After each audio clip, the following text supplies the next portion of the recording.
I'm Jake, and I'm a fellow student of the Book of Mark, just like you.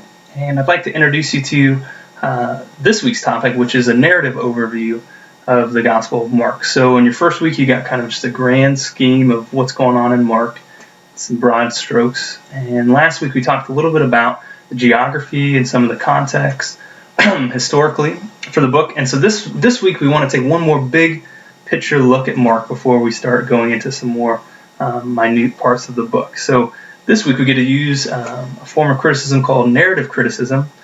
And if that is brand new to you, if you've never heard that term before, or if you've never heard things like historical criticism or redactive criticism of the Bible, these things as applied to biblical scholarship, if that's all new to you, I would actually, before you go any further, would recommend taking a look at my very first secondary source. So just write down the page here a little bit. It's an article by Dr. Robert Fowler, and he does a great job of telling the story of kind of how he saw narrative criticism come into biblical scholarship. And so just one perspective, but I think he does a good job of talking about how other criticisms help pave the way and kind of lead up to narrative criticism and defining what it is and what it attempts to do. But the real short of it is that it looks at the book as a whole with an author, and it tries to determine what were the choices this author made, how is he or she trying to tell the story, and trying to look just like you would do a literary criticism on a John Steinbeck book. It tries to look at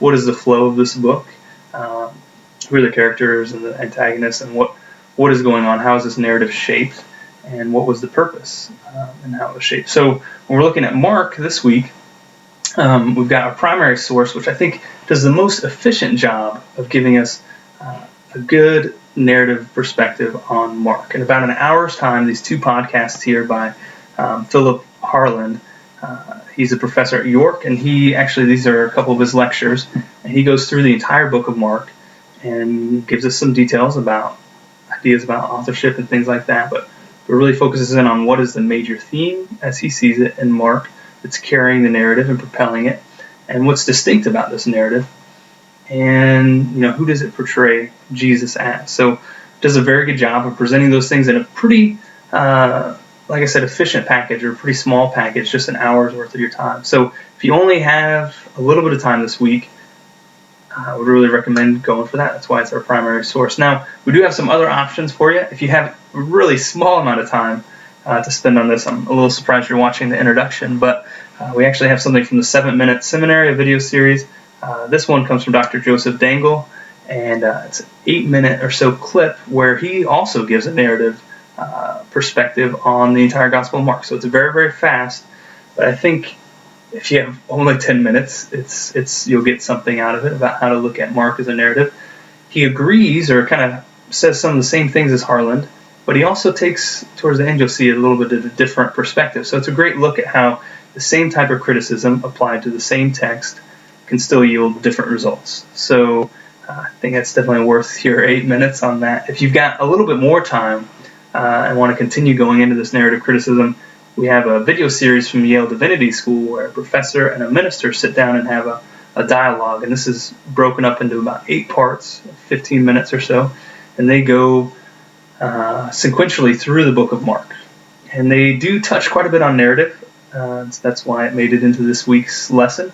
They also go into a little bit of the original Greek. They talk a little bit about the cultural setting this would have taken place in.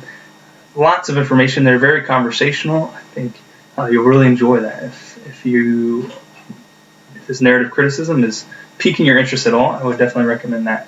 Now, if you have even a little bit more time, I would really recommend our final secondary source there. That's a book called Four Gospels, One Jesus, and it's available online through an ebook if you want to do that. This is a book I actually read before coming to seminary, read cover to cover. So just like you, I just was interested in the Gospels, wanted to take a look at it. I think one of the good things this has to bring to the table is it looks at all 4 Gospels in one book. And he does a great job of presenting each Gospel through kind of a narrative lens. He does use kind of ancient symbols for each of the Gospel writers. We've got the classic symbols there that he uses. So of the human face and a lion and an ox and an eagle.